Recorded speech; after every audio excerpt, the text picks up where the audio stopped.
What's up mga cookers? Today, mag-aaral tayo paano gumawa ng udon. Udon is a Japanese thick noodle usually made from wheat or regular flour.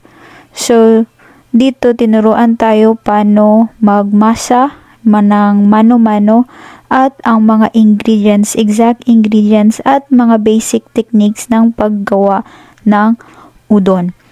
After nating magmasa and everything, pinatry din tayong maggawa ng udon dough gamit itong traditional na pag-pound ng dough. Pagkatapos nun is kinain natin yung udon na ginawa natin and syempre napakasarap ng pagkaing pinaghirapan. Hopefully, makatry din kayo ng udon making dito sa Kagawa. Ito pala ay ang Nakano Udon class malapit sa Kotohira Station. Like and share.